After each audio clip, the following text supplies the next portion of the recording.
Sawadee Cap. Sawadee Cap. Bienvenue sur la chaîne Kathleen à Phuket. Aujourd'hui, petite nouveauté, c'est pas Kathleen qui va mener la discussion, c'est moi. Et c'est pour parler du sujet qui porte à polémique, la vie amoureuse des expatriés masculins en Thaïlande. C'est parti pour la vidéo de la semaine. Et j'ai donc fait appel à Alain, parce qu'Alain a quand même une expérience d'assez longue date en Thaïlande. Notamment comme le sujet est assez vaste, vous allez voir, on a décidé ensemble de faire 2 vidéos. La première, donc la vidéo d'aujourd'hui sera plus peut-être une introspection de comment toi tu vis ta vie, on va dire amoureuse en Thaïlande. Okay. Et puis dans un deuxième temps, la semaine prochaine, donc, on rentrera peut-être un peu plus dans le détail des choses.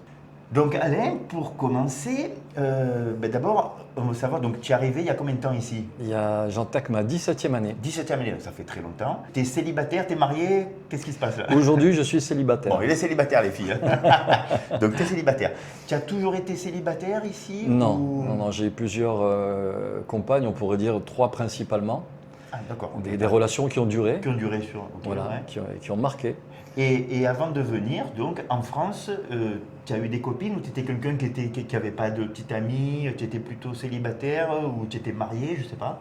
Raconte-nous un peu. Non, j'avais de temps en temps des relations. Je sortais, avant de venir ici, je sortais d'une relation qui a duré quand même 7 ans. Ah bon, tu vois, je ne savais pas, tu m'as pas tout dit, d'accord, donc j'apprends en même temps. Il y a eu quelques intermittences, mais oui, quand on refait le calcul, elle m'avait dit ça il n'y a pas longtemps et c'est vrai, ça avait duré un moment. Donc bon, ben voilà, j'avais des relations en fait. Hein, ouais, tu n'es pas quelqu'un qui était en manque d'affection ou dans ta vie avant? Non, c'était pas mon profil. Moi, j'étais de la génération, on va dire, mythique. Hein, c'est vrai. Donc on a vu apparaître Mythique et avant ça, bon, mais c'était la drague de rue. Je ne sais pas si ça se fait toujours en France, hein, avec tout ce qu'on entend. Finalement, cette relation s'est terminée, je crois, 1 an ou 2 avant que j'arrive en Thaïlande. Ah d'accord, ok. Donc après tu es venu célibataire toi. C'est ça. Parce qu'il y en a pas mal qui viennent en couple, comme moi par exemple. Qu'est-ce qui t'a choqué ou quand tu es arrivé en Thaïlande? Parce qu'il y a quand même... on le sait, il y a quand même une facilité, ça se sait ça, qu'il y a une facilité pour aller avec les filles en Thaïlande. Oui, et ça dépend où est-ce qu'on atterrit en fait. Hein. Si on atterrit sur des endroits comme, bon, Pattaya, j'y ai jamais été, mais certains quartiers de Bangkok, Phuket, enfin, ou des endroits touristiques où pour faire la fête, c'est vrai qu'il y a une diversité de services, mais aussi, je dirais, des possibilités de faire de rencontres par des Thaïlandaises, je pourrais parler que des Thaïlandaises, hein, qui cherchent aussi à avoir des contacts avec les étrangers. Donc c'est sûr que quand on débarque à Phuket, on n'a pas la même vision au départ de la Thaïlande que si on atterrissait à la campagne, ou même ne serait-ce qu'à Bangkok. Et donc en arrivant ici, je me suis rendu compte que discuter avec les nanas, on pourrait dire, c'était quelque chose qui était à la fois très simple et puis qui demandait aussi de se renouveler parce que je veux dire c'est pas tout le monde qui parle forcément bien anglais. Quand on arrive, on n'a pas forcément les codes et même si on a tendance à s'internationaliser, il faut alors, ça veut dire qu'il y a des codes différents. C'est pas du tout. Alors les relations, donc on va dire si on va brancher une fille, moi je dis comme ça, excusez mon langage, moi je suis marseillais, je dis je vais brancher, accoster les filles, donc c'est carrément totalement différent en France. Il y a quelque chose qui est intéressant ici, c'est qu'on sait que vous êtes étranger, donc on va vous pardonner les erreurs. C'est vrai. Donc, même si on ne fait pas les choses qu'on devrait faire en termes de politesse, c'est vrai. Ils sont très, très tolérants.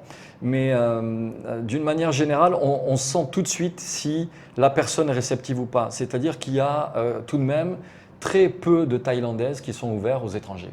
C'est la réalité. Alors, même ici.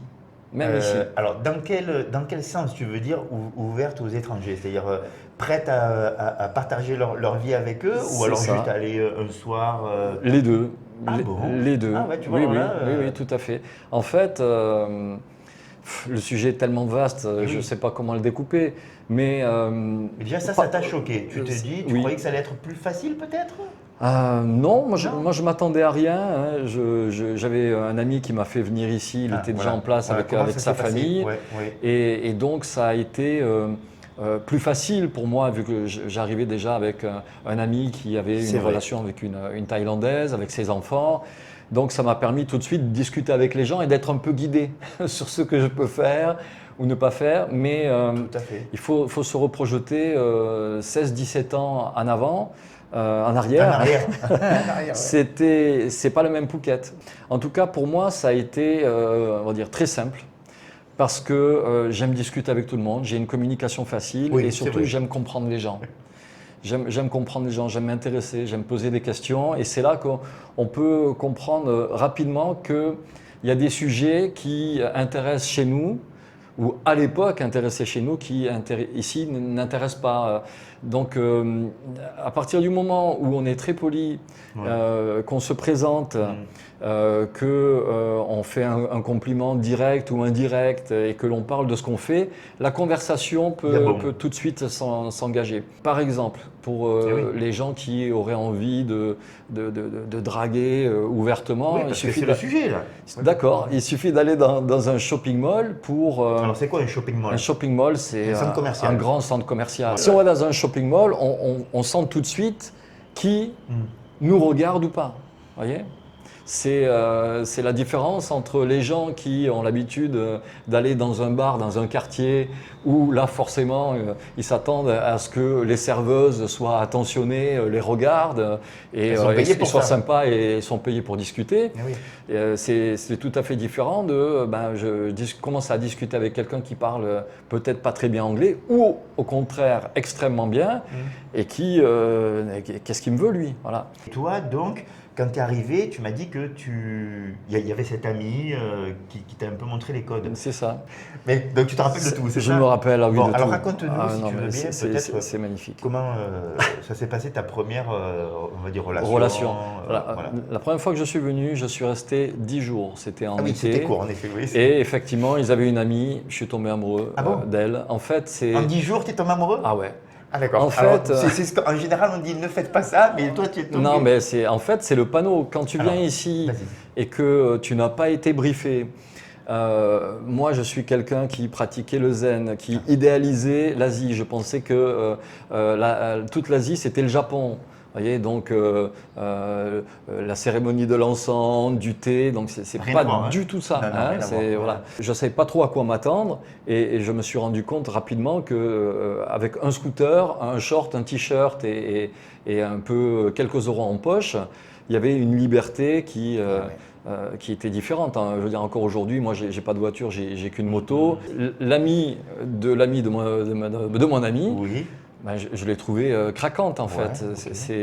Pour moi, c'était la première rencontre avec une Asiatique. Et c'est vrai que ce qu'on peut dire globalement des femmes en Thaïlande, c'est qu'elles sont très féminines. Elles ont une peau douce. Elles vont faire en sorte de sourire, d'être agréables. Et c'est vrai que le sport national, elles sont avenantes tout en gardant une position. Le but, c'est de ne pas contrarier l'autre.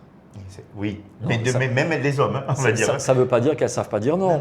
Mais d'une manière générale, c'est une compagnie très agréable. Et c'est le piège, notamment parce que les Français ou les étrangers qui arrivent ici et qui peuvent avoir été déçus d'une relation se trouvent en fait en contact avec des personnes qui vont leur faciliter la vie, avec qui ils vont avoir une autre expérience, d'autres codes.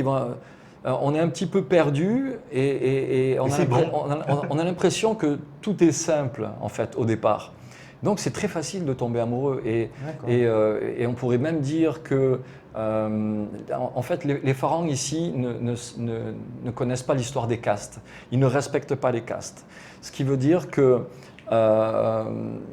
en fait, il y a un certain type de classe sociale et le Farang C'est pas les castes, c'est les classes sociales. C'est des classes sociales. Eux, il me semble que les castes, il me semble qu'on appelle ici encore un peu comme ça. Et en fait, eux, de la façon dont ils parlent, ils se jaugent tout de suite et ils savent qui doit respecter qui. Tu vois?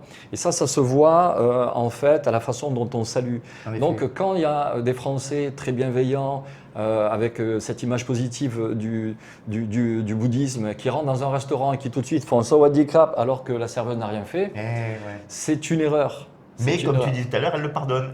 Tout à fait, elle le pardonne et en plus, elles reconnaissent que la personne veut bien faire. Elle fait un effort. Et que, voilà, mais en fait, ça casse les codes, ce qui fait qu'on est dans une zone où quand on se met à rencontrer des Thaïlandais, on ne capte pas forcément tout de suite ce qui se passe. Eh bien, une nana qui travaille dans les champs peut très bien épouser un ingénieur français, un médecin français, un multimillionnaire français. Voilà. C'est-à-dire que déjà, de base, dans le monde, les femmes ont plus de choix que les hommes, d'accord ? Oui, si elles savent se servir de leur féminité. C'est ça, c'est pour X raisons qu'on n'a pas le temps d'aborder, on pourrait dire que ce sont quand même les femmes qui décident, qui ont le dernier mot sur beaucoup de choses. Et ici, c'est encore plus marqué. Parce qu'il y a ce fait que quand on arrive de son pays, avec les échecs qu'on peut avoir, les difficultés qu'on peut avoir au niveau relationnel, ici, ça va être très facilement gommé. Il y a un dépaysement ici. C'est peut-être évident tout ce que je dis, mais j'espère que ça va intéresser les gens. Mais il y a un dépaysement qui fait que le sourire vient se mêler au fait que le gars, ce matin, il s'est levé, il a marché sur la plage, il s'est fait masser, il y a le soleil, il a bien mangé. La nana est sympa, elle ne cherche pas plus que ça à le draguer, parce qu'au contraire, il y a une peur, parce qu'elle sait que socialement, la personne est plus élevée. Vous voyez, parce que de base, un étranger qui vient ici est considéré comme ayant plus d'argent et donc c'est quelqu'un de différent. D'ailleurs, récemment, il y avait eu un tollé, parenthèse, avec le ministre de la Santé où on avait interrogé et on lui avait dit comment ça se fait qu'à prestation égale dans un hôpital, un pharaon paye une note plus élevée. Et il avait dit tout simplement, parce qu'ils ont plus d'argent, c'est normal qu'ils payent plus. Pour eux, c'est ça. Tu dis ça en France, tu te non, fais fusiller. Évidemment. Et mais ici, c'est comme ça. Ici, il ne faut pas s'en offusquer. Voilà, donc les Thaïlandaises, de base, ont accès à beaucoup plus de choix encore qu'une femme lambda qui vit dans son pays. Tu vois. Et c'est vachement intéressant. Et donc, ta première expérience avec cette fille dont tu m'as dit que tu es tombé amoureux, là. Tu viens de nous dire que tu es tombé amoureux. Comment ça s'est passé, la rencontre? C'était plutôt maladroit? C'était comment? Je ne sais pas. C'était effectivement un petit peu maladroit parce qu'il faut savoir que, j'ai dit tout à l'heure, mais ce ne sont pas toutes les Thaïlandaises qui sont à l'aise avec les étrangers. D'accord. Il y a une histoire d'attirance, clairement. Il y a des femmes thaïlandaises, pour elles, ce sont les hommes asiatiques. Okay, oui, ça on le dit très souvent, on le répète dans les vidéos, Kathleen et moi, il faut voir leurs mannequins, c'est la K-pop. C'est ça, exactement. Et voilà, des gars qui sont blancs, de plus en plus efféminés, et c'est vraiment un style à part. Et donc moi, j'étais un peu maladroit parce que je me suis senti pouvoir discuter avec elle et c'est après coup que je me suis rendu compte que, elle n'était pas forcément à l'aise. Donc ça a été une histoire très courte, mais je suis tombé amoureux, quoi. Il y a des moments où on s'est retrouvé seul et les choses qu'on peut faire très simplement sont vécues ici comme étant très romantiques parce que les Thaïs sont très romantiques. Moi qui suis branché musique, j'ai traduit ça, ils sont très fleurs bleues. D'ailleurs, la Saint-Valentin, c'est très très important pour eux. Ah ouais, et chez les Russes aussi. Mais on n'est pas chez les Russes. On n'est pas chez les Russes. En fait, on est la vie amoureuse à Phuket, on parle des Thaïlandaises. Mais à un moment, j'ai eu une histoire avec une Russe, et d'ailleurs, Phuket, c'est la Russie maintenant. Donc, ça peut faire l'objet d'une autre vidéo. Mais pour rester donc qu'est-ce qui s'est passé? Très romantique. Le simple fait de conduire un Scoopy avec la nana derrière, on part et on a marché sur une jetée d'un port, tu vois, à Rawai. Rien que ça, ça y est. Et de lui dire est-ce que je peux te prendre la main, c'est tout de suite un monde. C'est un monde, quoi. C'est un dépaysement à plusieurs niveaux. en fait. Ouais. Au niveau culturel, on ne sait pas ce que la personne pense, on a du mal à communiquer, une peau très douce, une féminité, une attention portée sur soi. Voyez, oui, c'est vrai. Donc, c'est normal que les mecs ils pètent les plombs, quoi. Et qui viennent ici. Et qui tombent amoureux. Et par contre, après, il faut comprendre vraiment ce qui se passe derrière. Et pour le peu qu'on ait une relation avec quelqu'un qui n'a pas un mode de vie super aisé, mais en plus de ça, on va dire assez naturellement, surtout nous les Français, cathos, j'aurais envie de dire, on a envie d'aider. Parce que comment ça s'est passé? Si tu me dis ça n'a pas duré longtemps. Ça n'a pas duré longtemps. Qu'est-ce qu'il y a eu? Pourquoi ça n'a pas… En fait, elle est partie, en fait, elle était là de passage, elle est repartie dans sa campagne. Moi, il aurait fallu que quand je revienne, j'aille la voir dans la campagne. Tout ça, c'était plus compliqué. Et puis ensuite, il fallait communiquer par… la logistique, en fait, a fait que c'était pas possible. Voilà. Et quand j'ai pris la décision, en fait, de vraiment venir ici après avoir fait cet aller-retour, j'ai contacté quelqu'un sur le mythique Thai, qui s'appelle Thai Friendly, qui marche du feu de Dieu, alors que c'était une application hyper basique. Et tout de suite, quand je l'ai vu, cette personne, je me suis dit, waouh, c'est vraiment une belle femme thaïlandaise. Donc, tu étais je veux la rencontrer. France, là, c'est ça? Oui, tout à fait. J'étais revenu et là, je me suis dit… je vais aller sur les applications, par contre. Oui, tout à fait. Ok. Pourtant, il y a des filles de partout, dans les bars. C'est ça, je voulais préparer mon retour. D'accord, très bien.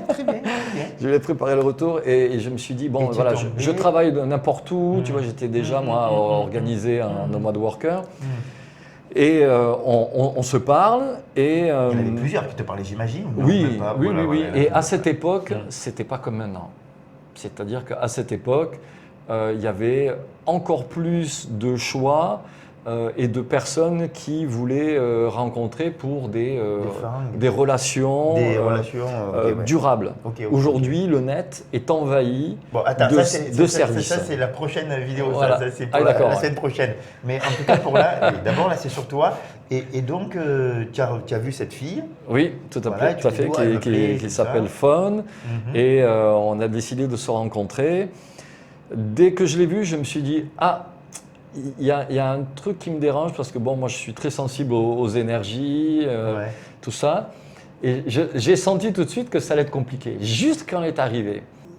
Ma relation avec Fawn, elle a duré 2 ans. Ah oui, c'est une longue relation là. Oui, c'était quelqu'un qui était, on pourrait dire, secrétaire de direction, qui avait déjà un bon salaire à Bangkok.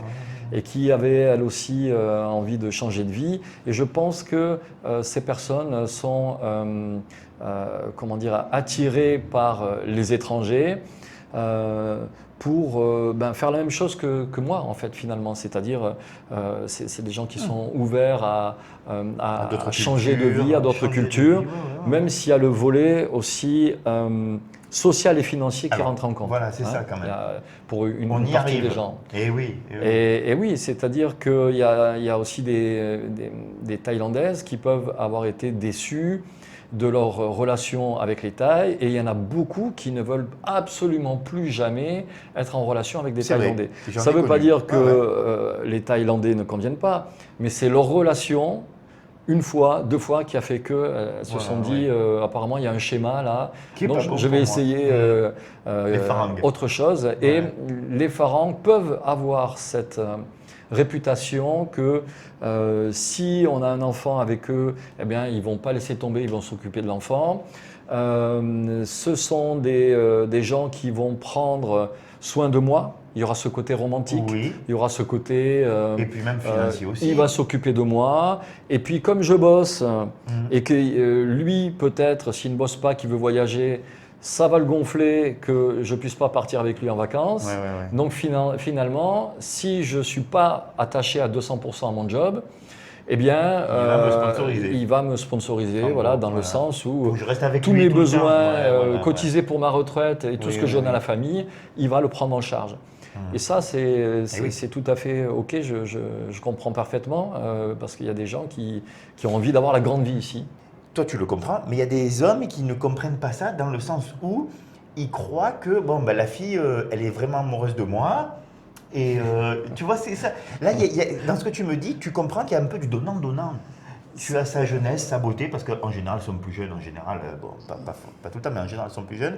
Donc, tu donnes quand même un peu. Justement, les femmes tailles qui prennent le parti pris d'être avec un pharaon savent que les hommes ont un peu plus de pouvoir financier et vont vouloir justement avoir cette liberté de tiens, je prends soin de toi, je te sécurise et donc toi tu peux être en bonne relation avec ta famille, tu n'as pas besoin de te soucier du lendemain parce que sa retraite, c'est ses enfants normalement qui vont la lui faire, hein, parce que même quand elle travaille beaucoup, même un salaire à 20 000 bahts, elle aura très peu de retraite finalement et donc c'est le pouvoir d'achat des enfants qui vont compenser. Comme ça, ils vivent ensemble, ils vivent avec les grands-parents, enfin il y a une cellule familiale. Moi je comprends les hommes qui tombent amoureux, qui vont à la campagne, se rendent compte qu'il y a une cellule familiale soudée, très agréable. C'est craquant et en même temps, ça fait craquer le porte-monnaie. Ce sera la punchline de la vidéo. C'est craquant, mais ça fait craquer le porte-monnaie. C'est pas mal. C'est pas mal. Ouais. C'est pas mal. Et de notre côté, alors là, ça me fait une petite transition. Parce que de notre côté, alors tu as raconté donc, des histoires où tu es tombé amoureux la première fois, enfin, elle t'a plu, mais ça ne l'a pas fait. Là, pendant 2 ans, c'était super et tout ça. C'était super. Ouais. C'était super. Mais ça fait 17 ans que tu es là et tu es seul, tu nous dis. Donc, alors, qu'est-ce qui a fait que, pourquoi tu… Alors, peut-être que c'est toi qui ne veux pas te caser, ou alors parce que les Thaïlandaises, au final, ne te conviennent pas. Enfin, pourquoi tu es toujours célibataire Moi, je suis un cas spécial. Hein. Je pense qu'on est tous des cas spéciaux et fondamentalement, on a tous des profils différents. Et moi, en fait, je me sens bien tout seul. Bon. Donc de base, je n'ai besoin de personne. Je communique toute la journée, je bosse énormément dans le spectacle, dans la logistique aviation, dans le bien-être. Je veux dire, je ne m'ennuie pas, je peux me lever le matin, je ne suis pas encore réveillé, je me mets à bosser. C'est pas une question d'ennui ou de pas ennui. En fait, ça occupe. C'est-à-dire qu'être en couple, ça se nourrit. Je sais que toi, on en parle beaucoup parce qu'on se voit pour le sport. C'est enrichissant, votre relation te relance. Cette richesse, ici, on ne l'a pas systématiquement. C'est-à-dire qu'en Asie, de base, les gens ne se focalisent pas sur ce que pense l'autre. Ce que pense l'autre n'est pas très important. C'est pour ça que dans le phénomène de drague, c'est ah bon, tu faisais quoi quand tu étais petite, tu rêvais de quoi? Qu'est-ce qu'il me dit lui? Elle s'en fout. Dis-moi plutôt où est-ce qu'on pourrait voyager ensemble, tu vois les questions qu'on pourrait se poser en Europe, les derniers films que tu as vus, pourquoi ça t'a plu, les 3 objectifs que tu voudrais accomplir dans ta vie, tu vois, laisser tomber quoi. Hein. Ça, c'est valable pour les femmes d'une classe sociale où elles sont déjà indépendantes. Il y a beaucoup de femmes indépendantes. Hein, oui, tu en connais d'ailleurs. Avec qui j'ai eu des histoires, d'autres où ce n'est pas possible. Donc, plus le niveau social monte et plus ce genre de questions, mais ça devient du coup très business. Moi, je connais des amis, et ça a été mon cas aussi, c'était quand on est ensemble, c'est pour partager le meilleur. Tu vois. Et donc là, on n'est plus dans une notion de couple européenne. Par contre, on est dans une notion de couple asiatique. La notion de couple asiatique, c'est j'ai des problèmes, je te les balance pas. Par contre, mes problèmes sont facilement résolus avec de l'argent, donc envoie les sous. Envoie la monnaie, tu vois. Ça, c'est jusqu'à un certain type de classe sociale qui n'est pas, on va dire, ISO. Non, c'est ça. ISO, c'est haute classe, voilà. C'est ça. Je suis seul, je m'en porte bien. Si demain je tombe amoureux… Ici, on peut dire que c'est vraiment un choix d'être seul.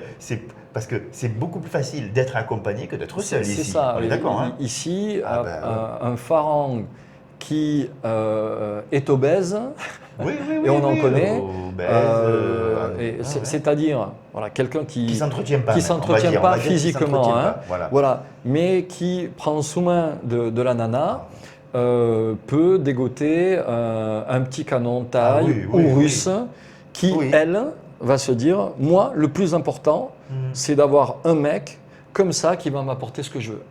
Et assurance financière, dans sa tête, pour elle, dans sa vie, elle est formatée comme ça. C'est ce qu'il y a d'important. Et ils vont passer des bons moments. Est-ce que tu as beaucoup, toi, d'amis ou de personnes que tu connais qui ont vraiment, où tu sens que c'est l'amour entre les deux? Oui. Beaucoup, Non. non. Mais en tout cas, c'est possible. Après, il faut savoir que dans un couple, voilà, ça peut se dégrader. Oui, évidemment. Et ici, dans la cellule asiatique, il y a une forme de séparation où chacun assure son poste Oui, oui. et il y a un support sans qu'il y ait forcément de romantisme. Voyez. Quand on voit. Et ce qui est bien, c'est que tu disais qu'il y avait du romantisme au début, mais Ouais. après, Ben, après, je vais te dire que dans tous les couples, c'est comme ça. Ben, un petit peu, mais après, moi, j'ai plusieurs cas de figure, si tu veux, où des Français ont rencontré une Thaï. Oui, oui. Il y a un amour profond. L'homme apporte peut-être plus d'argent, enfin, voilà, assure un confort, Sécurité, ouais. mais ils restent ensemble parce qu'ils se sont bien trouvés au niveau des valeurs. Tu vois. Donc si après un moment ça fight, cet amour, ce respect profond est là pour aider à dépasser les choses et ça peut tenir. J'en connais plein. Mais je connais un ami aussi qui me disait en Asie, l'amour veut dire je t'aime parce que tu me permets d'élever sur l'échelle sociale. Et ça, c'est un bonheur. Grâce à ça, je t'aime. Tu vois, parce que c'est autre chose. C'est un plus qui est offert à une femme et elle va vous aimer par rapport à ça. Ça ne veut pas dire qu'il n'y a pas, j'ai mis longtemps pour le comprendre, qu'il n'y a pas le sentiment d'amour. Mais cet amour… C'est basé sur ça. C'est basé sur ça. Les Russes aussi. Si je me permets de parler avec autant d'assurance, c'est parce que j'ai grandi en Thaïlande et j'ai compris que les femmes, ce que voulaient vraiment les femmes finalement. Ce que je veux dire va faire bondir la française de base, et je suis navré, mais ça m'a été aussi confirmé par des femmes en France. Mais il y a une devise qui est, là je vais vraiment donner une clé importante. Les femmes aiment les mauvais garçons, mais elles choisissent les gentlemen pour faire des enfants. Ah, oui. Donc quand tu es gentleman et un peu mauvais garçon, ben, c'est-à-dire qu'il faut s'imposer. Il faut être viril et se faire respecter et savoir avoir le dernier mot. Donc avec les Thaïs là. Avec qui vous voulez. Bon, en tout cas, on est mais pour la en Thaïlande. tout cas, les Thaïs m'ont fait comprendre. Elles m'ont dit, intéressant. Toi, je te respecte, mais vraiment, ça m'a été dit plusieurs fois. Oui, mais je te me dit, tu vois, l'autre là, trop gentil. Il est trop gentil, c'est lui qui paye. Je me rappelle que je vois. Par contre, je viens te voir toi parce que toi, tu te respectes. Ah bah bravo, là c'est vrai. C'est dur, ça veut dire. Et c'est un ami qui m'avait dit ça, il m'avait dit. Les femmes thaïlandaises sont très fortes pour user de leur charme, pas que les femmes thaïlandaises, je ne tiens pas à ce que la vidéo soit strikée, mais les femmes d'une manière générale usent leur charme pour modeler les hommes à leur façon. Je ne dis pas que toutes les femmes sont comme ça, ok? Mais moi ça m'a été dit par des Thaïlandaises, elles m'ont dit, tu vois en fait, quand ils deviennent poum-pouille, qui nous ont dit oui, à tout, et qu'il manque de personnalité, et qu'il a moins envie de moi finalement. Tu m'étonnes à force de lui, tu vois, le castrer comme on dit en langage. Eh ben, le gars, il se détourne. Là, je sais que je vais me faire tirer dessus, mais ici, c'est ça. Par contre, un ami m'avait dit, si tu commences à les servir, c'est-à-dire, c'est super, attends, chérie, reste au lit, tu vois, c'est le charme à la française. Tiens, je vais t'apporter le petit-déj. Ça va lui faire bizarre, hein? Une Thaïlandaise lambda qui n'est pas habituée à elle payer ses hôtels, voyager dans le monde entier, on ne lui aura jamais fait. Mais quelqu'un qui est serveuse, qui gagne 15 000 bahts, c'est-à-dire un peu un SMIC en France, l'homme lui amène pour la première fois le petit-déj au lit. Si tu la sers, elle va te faire caca sur la tête. D'habitude, je suis beaucoup plus cru. Je ne veux pas que la vidéo se fasse striker. Voilà, d'habitude. Et je ne veux pas qu'on me rentre dedans en me disant le gars, il se la pète et tout ça. Mais je ne dis pas caca d'habitude. Hein, okay? Non, mais je pense que en fait, ce que tu dis là, c'est vrai que je l'ai pu constater moi avec des gens que je connais. Et trop bon, comme on dit, hein, l'expression, trop bon, trop con. Après, une fois de plus, c'est un stéréotype, hein, ce que je dis. Mais les gars, si vous habitez ici et que vous ne savez pas Ben voilà, ça va être faire le mot de la fin. rêver votre thaïlandaise et que vous ne savez pas imposer et faire respecter votre point de vue, mais ça ne va pas le faire, tout simplement. Ouais. Je connais des amis qui ont fait appel à des détectives pour savoir si leur femme allait voir ailleurs et ce qu'elle pensait. Ça c'est vérifié. C'est un service possible. Ah oui, c'est un service. Ceux qui veulent faire un nouveau business, c'est peut-être possible. Ouais, ça existe et sur tous les cas qu'on m'a racontés. Oui. Bon, on pouvait tomber des nues, quoi. Ouais. Donc voilà, je pense que là, on en sait vraiment beaucoup plus sur toi, sur tout ce que tu as vécu quand même ici. Je vous remercie d'avoir regardé la vidéo jusqu'à la fin. Et on vous dit à la semaine prochaine pour une nouvelle vidéo, la suite de celle-ci avec Alain. Merci, bye bye. S'il vous plaît, ne soyez pas trop dur dans les commentaires.